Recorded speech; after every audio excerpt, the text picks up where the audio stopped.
आज का इंसान भौतिक चीजों के पीछे भाग रहा है। बड़े घर, महंगी गाड़ियां, स्टेटस। लेकिन ये सब अस्थायी है। थोड़ी देर की खुशी तो मिलती है, लेकिन फिर वही खालीपन लौट आता है।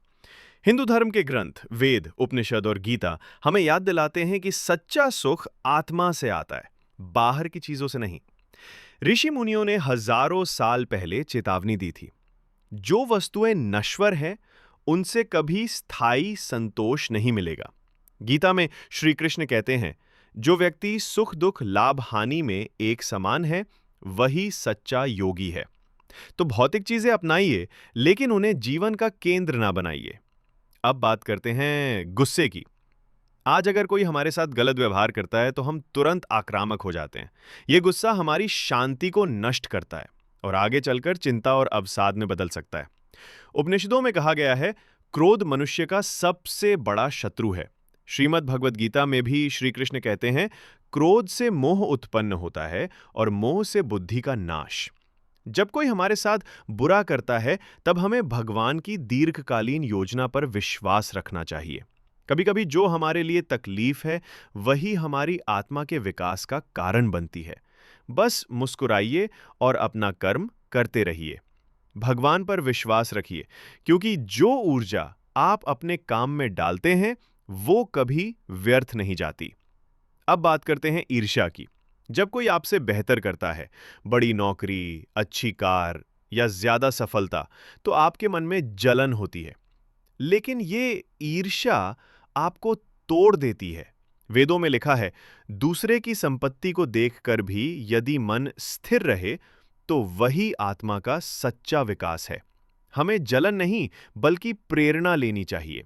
प्रार्थना करें, हे ईश्वर, आज उनका समय है, कल मेरा भी आएगा।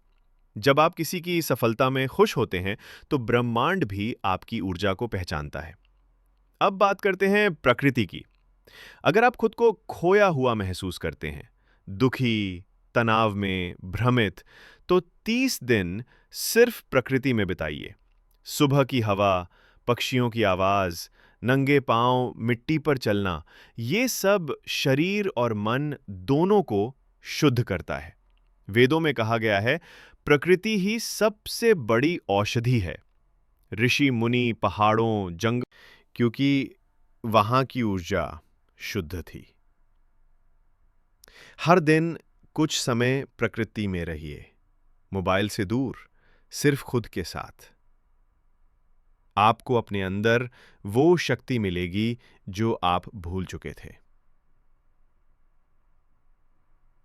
समाप्त करते हुए, जीवन में समस्याएं आएंगी।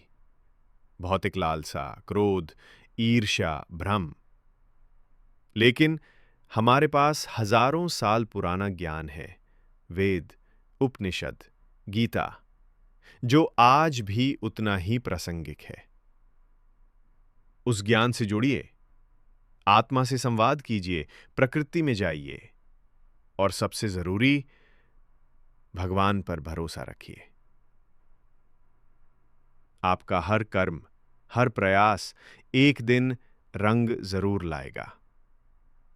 शांति, शक्ति और संतुलन, यही हिंदू धर्म की असली देन है।